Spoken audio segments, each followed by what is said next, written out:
Hello and welcome to Crypto News. Today is the 5th of August, 2026, and the top crypto news is as follows. Hello my dear audience. We will begin today's episode with ETFs and move on to BlackRock, which is entering the world of tokenization. Specifically, BlackRock has launched share classes with tickers across a series of European mutual funds that hold a combined $311 billion. Not a small number. So we will have 19 share classes available across 6 funds in the BlackRock Institutional Cash Series, covering strategies in euros, pounds, and US dollars in both distribution and accumulation formats. These tokens will initially be minted on the Ethereum network using Kinexys, which is JP Morgan's blockchain, and which will handle the burning, minting, and overall operation, essentially acting as the intermediary between traditional markets and the Ethereum blockchain for now. So those are BlackRock's new plans. But we are not done with our ETF news. I also have to tell you that the market crisis has hit even the big players, as Hashtags is closing its Bitcoin ETF after struggling to attract capital. If we look at the table of all companies that have a Bitcoin ETF, we can see that Hashtags is at the bottom, having raised $14 million. The second smallest company in terms of assets held in its ETF is WisdomTree with $143 million. As you can understand, Hashtags' ETF is roughly 10 times smaller than the second lowest. So, seeing that it is not going to raise capital, they have decided there is no point in keeping it open and are closing it.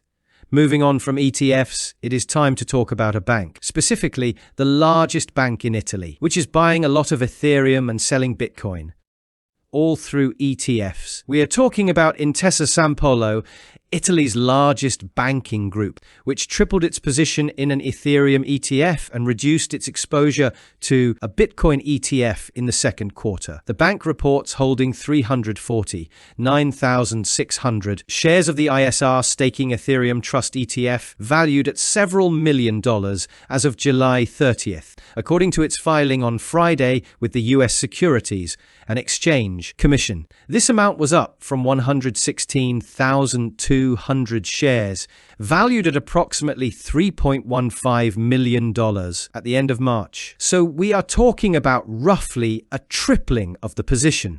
It also reduced its position in the ARK 20, one shares Bitcoin ETF by 4%, and cut its position in the ISR Bitcoin Trust ETF by approximately 94%. It also left its position in Grayscale's XRP Trust ETF unchanged. So those are the latest updates on institutional investors. Now it is time to move on to Solana, where a proposal has been put forward that would increase the daily burn rate on Solana by more than 10 times and also reduce the inflation rate of the coin. I should mention that this proposal has, to be honest, already passed. It needed 65.16 million SEL to pass, and 65.22 million SEL were gathered. This proposal will conclude in 17 days. But as you can understand, the community wanted it very much. So what does this proposal actually say? As mentioned, it will sharply increase the amount of SEL burned each day, while simultaneously reducing the rate at which new coins enter circulation. As you can imagine, this could positively affect the price. Much greater burning and far fewer new coins coming in. All of this works in theory, of course, with other factors also playing a role. The proposal is called SGP0003. It combines 2 previously submitted proposals aimed at improving SEL into a single governance package. What are these 2 proposals? The first is SEMD0553, which will introduce resource-based transaction fees, increasing the daily SEL burn from approximately 650 SEL, or $48,000, to between 7,500 and 9,000 SEL. This means that depending on network activity, up to 668,000 SEL could be burned daily. The second proposal is SIMD0550, which will also have the annual inflation rate of Solana by 30%, raising the inflation floor to 1.5%, which we would have reached in 2032. But with this proposal, we will see it in 2029. So Solana will experience significantly less inflation much sooner. That is the proposal that passed for Solana, and we are eager to see when it will be officially implemented. I should also mention that so far, at least, I have not seen the price of Solana react with any enthusiasm to this news, which personally surprised me for the time being. Moving on, we go to Mr. Jim, who is selling his Bitcoin again. The CNBC, a long-time favorite target of Bitcoin enthusiasts who has been critical of Bitcoin for years, is withdrawing from his Bitcoin position again. As I said, this time the fear is quantum computers, and there are reports that he may exit Bitcoin permanently. As I mentioned, this is music to the ears of Bitcoin enthusiasts who enjoy having him as an opponent.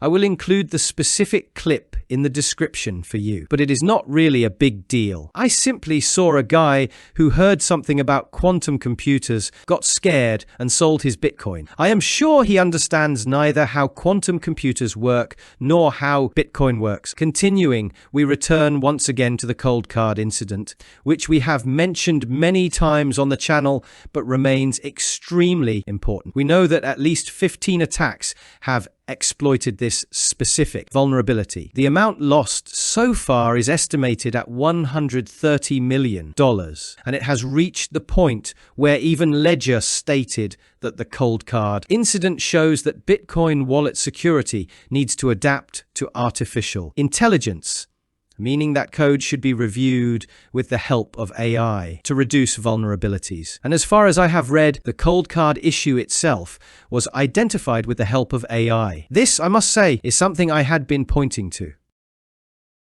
as those who have been following along know, which is exactly what we discussed in an episode 3 months ago, when I said that AI poses a greater threat than quantum computers, something the industry is slowly realizing, unfortunately, the hard way. Regarding Coldcard, the situation appears to be so bad that the wallet itself posted a message saying, "Treat this as urgent and move your coins."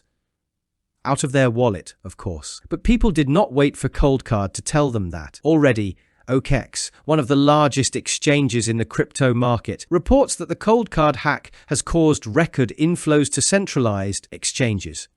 And this is something we see regularly. If an exchange suffers an incident, everyone moves to hardware wallets. If a hardware wallet suffers an incident, everyone moves back to exchanges.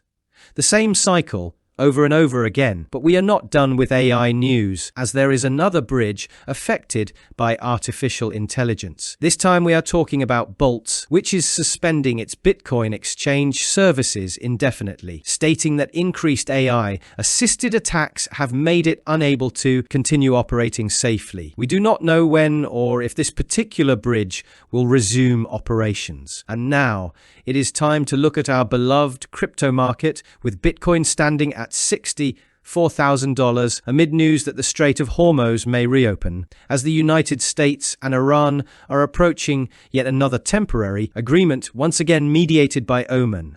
That wraps up the top news for crypto. Today is the 5th of August, 2026. I'd like to remind you that the content you just watched is created for educational purposes only and should not be considered as investment advice, but rather as investment opinion. Please subscribe to the channel, leave a like, and feel free to comment. Take care, everyone, and have a good day.